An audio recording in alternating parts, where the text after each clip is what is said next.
this is an iHeart podcast. Guaranteed human. This is Tab Ramos from Inside American Soccer, and this summer, Topgolf is turning into the ultimate soccer destination. They've got a new soccer-themed game you can play with your group, exclusive food and drink items. They've even installed full-size soccer goals so you can try to hit golf balls right into the net. And every match all summer long will be on throughout the venue. And if you want to keep the fun going all summer, you can get the Topgolf Summer Fun Pass, which lets you play every single day and bring up to 5 guests every visit. Get yours now at topgolf.com/funpass. Is it just me, or is it getting really hard to figure out the best way to save for retirement? Well, Fidelity can help you to find clarity, so you can save the best way for you. With a free personalized plan, goal tracking, and timely insights, you'll be set to take on retirement your way. Get started at fidelity.com/future. Expenses charged by your investments and other costs and fees associated with trading or transacting in your account apply. Fidelity Brokerage Services, member NYSE, SIPC. This is the Late Round Podcast with your host, JJ Zacharisa.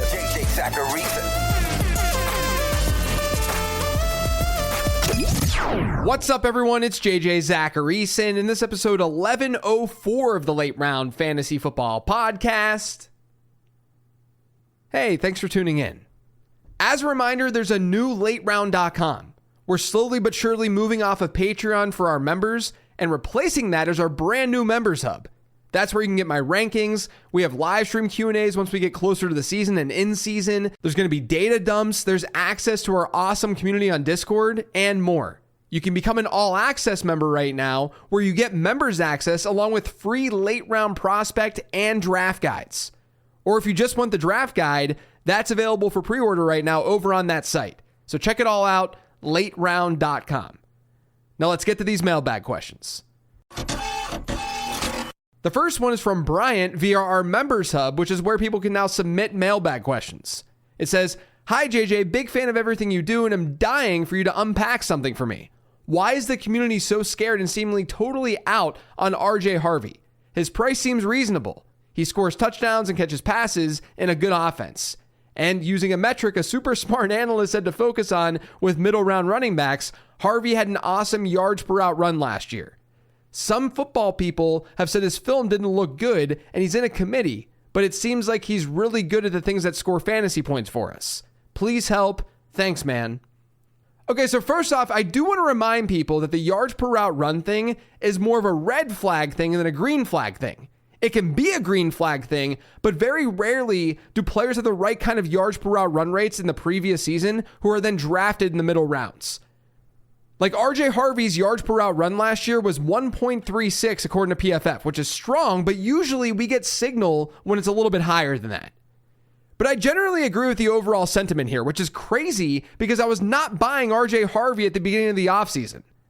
I wouldn't say I'm totally in, but I'm not out like I thought I was going to be. With these middle round running backs, we're generally looking for players in ambiguous backfields who have pass catching roles. And younger players are generally better bets in fantasy football. In fact, when looking at top 12 running backs historically, 43% of them over the last 10 plus years have been in year 1 to year 3 of their NFL career. Now, I don't think Harvey has that kind of upside at this point, but everything you said in your question is how I'd basically answer this question. The problem is that I think you could make a very similar argument for Jaylen Warren in that exact same range. And in best ball, it's a good quarterback zone. Not only that, but Jonah Coleman, in my eyes, is a legit threat to both J.K. Dobbins and RJ Harvey. He can do everything just right enough. He's not elite at anything, but he can do everything. But that might be attractive to a team like Denver, who just needs some stability behind Dobbins, and maybe they want a little bit more from Harvey too. But the upside for Harvey to me is that he has a role in that offense. He does something very specific, and he's the most explosive player in that backfield. So I have no problem drafting him right now because he's a few rounds later than he was just a couple of months ago. This next question is also from the Members Hub. It's from Jake. It says, "Hey JJ, love the new site. You and the team continue to do great work. Even kitchen." Thank you. I wanted to ask about the Pittsburgh backfield, particularly because Aaron Rodgers creates a unique environment for fantasy production. At this stage in his career, it's not in bad faith to call him contact avoidant with a proclivity for checking down. While I won't make you bang your head against your desk by suggesting there's a Kenneth Gainwell role, it's hard to not think there's a significant amount of running back targets up for grabs this year. Do you see this as a clear split between the incumbent Warren, who Rodgers has favored, and newcomer Dowdle, who McCarthy has a history of success with? Is there an opportunity for one of these backs to dominate the pass work while the other primarily gets low-calorie base rushing work? Is it Caleb Johnson season? LOL. Thanks, JJ. Yeah, so I kind of just alluded to this, but I do think that Jaylen Warren is a pretty good pick this year for reasons you just mentioned. And man, he's just been so underrated as an actual NFL player. Warren's played 4 NFL seasons. His yards per route run in those seasons has been 1.58, 1.45, 1.44, and 1.24. You just heard me talk about Harvey's yards per route run being really solid at 1.36. That's actually below a typical Jaylen Warren season. All the while, he's seen a 12% target share in half of his seasons. Now, I think there's a real chance that Rico Dowdle sees more work on the ground than Jaylen Warren. But I think Warren's going to be used more as that pass catcher. I also think, though, that there's more ground game upside with Jaylen Warren than people realize. Like, as soon as Najee Harris left town, Warren saw his running back rush share jump up to 64% last year. That was by far a career high. His previous high was 37%. Rico Dowdle's been above that mark just once in his career, though Dowdle does have 2 seasons with 200 or more rush attempts. So he's a really, really underrated pass catcher. He's in an offense that I think that we should feel a little bit more bullish on versus the market, given the coaching changes. He's in an ambiguous backfield, and there's still some rushing upside. Warren is definitely something I want to be more in on than out on this year. This next one's from @SpoilerSpielman on Twitter. It says, what do you think the current meta is? Last year, getting 2 running backs in the first 3 picks, double hero RB, seemed like the winning formula. But now almost everyone's going running back heavy, and 1 hero running back builds feel risky because wide receiver scoring is down. Feels like we can't zag versus the field. I also got a related question from @Vince Cato that says, how does the seemingly never-ending tier of wide receivers in the middle rounds and lack of true elite wide receivers affect your draft plans around the position? Hero wide receiver seems like the smart strategy to me. So look, I gotta be honest, and I'm kind of shocked that I feel this way, but I think we're overdoing the strategy piece in fantasy football and the way that we talk about it. Strategy is good and fine. It's great. I literally made my career out of a fantasy football strategy. Everything started for me with the late round quarterback approach. But I think we're losing sight of what's important when we sit here and we generalize the way that we do sometimes. Understanding strategy in fantasy football, it's really important because it allows for flexibility when your draft is happening. You shouldn't go into a draft assuming you're going to go hero RB or going running back heavy or going 0 RB. You're reading the draft room as things unfold. What strategy really is, as myself and Pat Corain talked about on Becoming a Best Ball Bro this week, it's really understanding what to do now based on what you can get later. Yes, generally speaking, things regress in fantasy football. If running backs had a great season one year, which they did last year, you can generally assume that the market will like that position more the following season. And since you know regression's a thing, you can usually zig while others are zagging. That's essentially what these questions are asking. If running backs were so good last year, shouldn't we get wide receivers this year? But the question you should be asking is, why were running backs so good last year? And what kind of running backs can I get if I don't get them early on in my draft? And the answer to that is actually pretty deep. And it's discussed for pages and pages in this year's draft guide. But I think there are some tangible football reasons for running backs performing better in recent years, or us feeling more comfortable with these running backs. The uptick in heavy personnel definitely helps.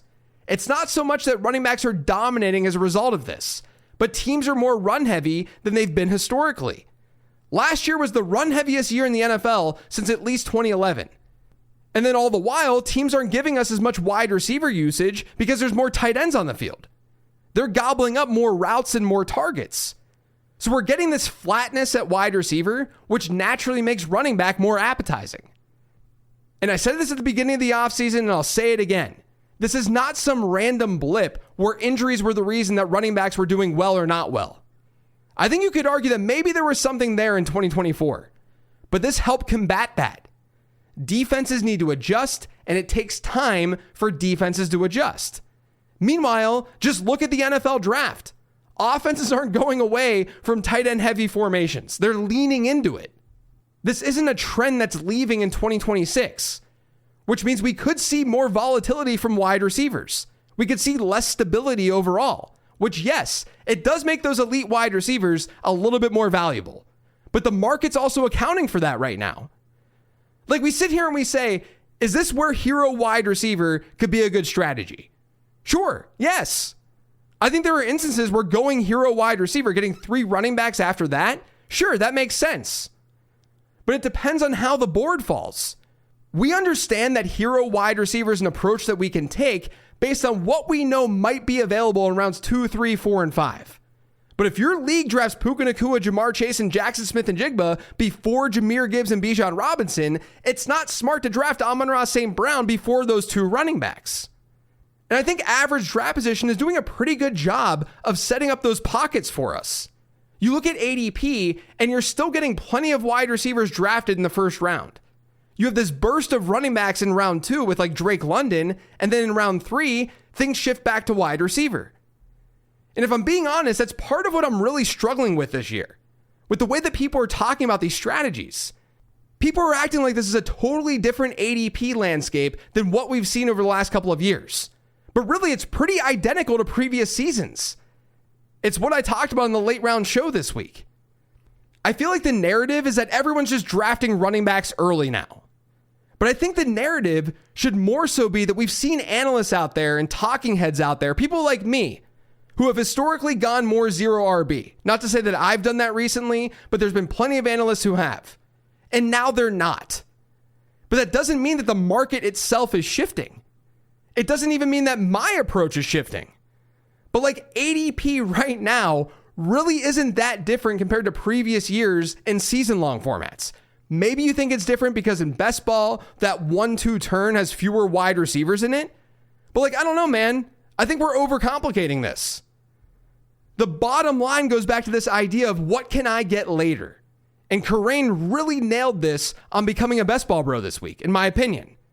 The market seems to be sharper with their running back picks right now. There aren't as many obvious choices later.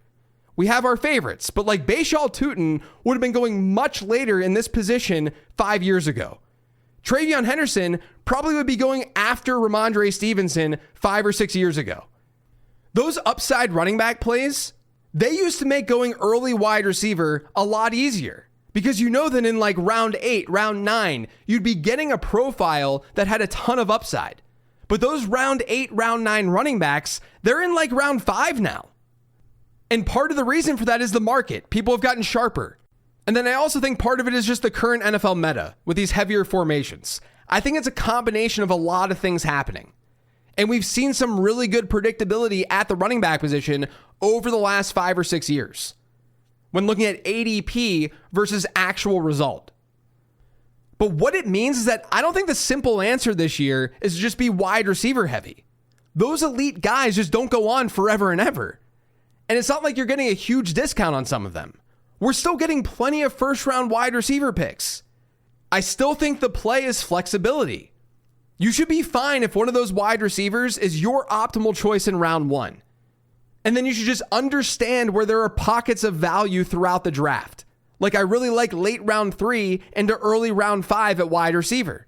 And if that's the case, you can plan ahead. I just think that we have to stop generalizing what the winning formula is in fantasy football because the winning formula isn't strict structural drafting.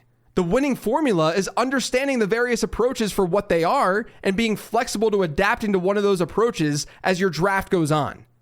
That's what wins fantasy titles. The last question this week is from WVOQ on Blue Sky. It's kind of related to the last question, but it says, regarding the death of the wide receiver 2, league-wide passing attempts have dropped over the past 2 years to a historically low level. League-wide rushing attempts have been stable around 14,600 attempts since 2021. When passing attempts were this low in 2017, they rebounded over the following 3 years by about 200 attempts per year. Couldn't passing attempts start to rebound this coming year, similar to what happened before? especially considering quarterbacks coming back from their injuries last year. And since volume drives production, maybe the wide receiver 2 starts to rebound as well. Love all of your work, by the way. Thank you. So I think it's better to look at this through the pass rate lens, the proportion of pass attempts to rush attempts in a given season. When you look at raw totals, you're really saying the same thing. But this keeps it easier to follow and more one-to-one. But to me, there's a pretty big difference between what happened in 2017 and what happened in 2025. And you can see this through pass rate. In 2011, so we'll go even further back than 2017. In 2011, the pass rate across the NFL was 55.5%. And again, I'm using attempts for this, not dropbacks.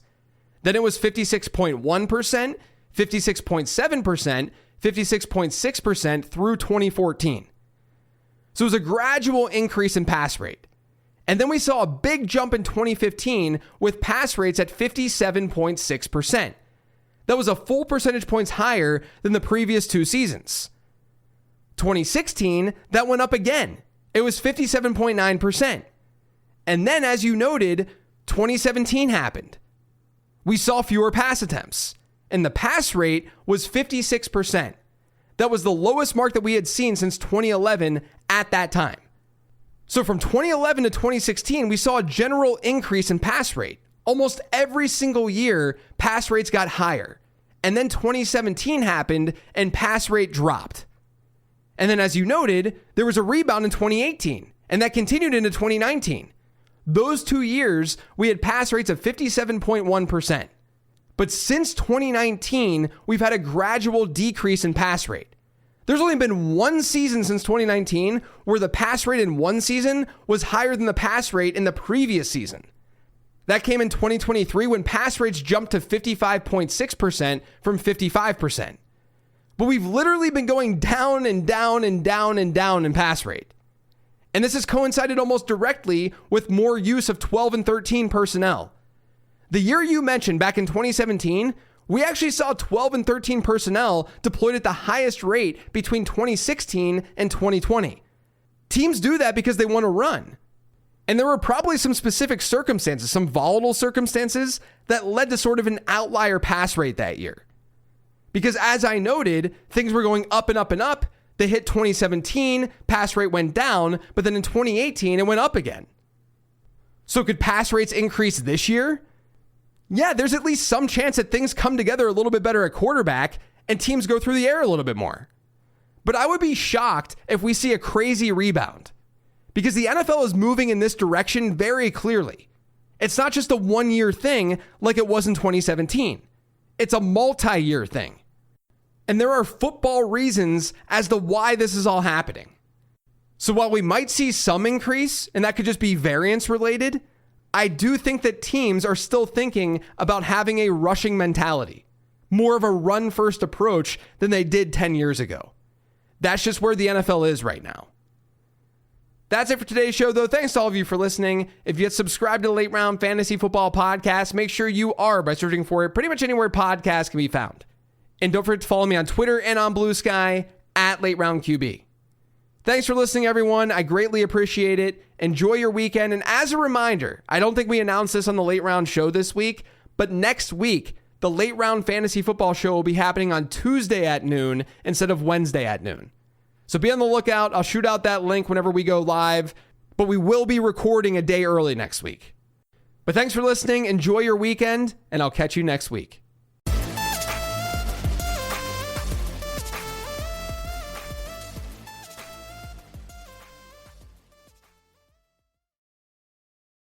This is Tab Ramos from Inside American Soccer, and this summer, Topgolf is turning into the ultimate soccer destination. They've got a new soccer-themed game you can play with your group, exclusive food and drink items. They've even installed full-size soccer goals so you can try to hit golf balls right into the net. And every match all summer long will be on throughout the venue. And if you want to keep the fun going all summer, you can get the Topgolf Summer Fun Pass, which lets you play every single day and bring up to 5 guests every visit. Get yours now at topgolf.com/funpass.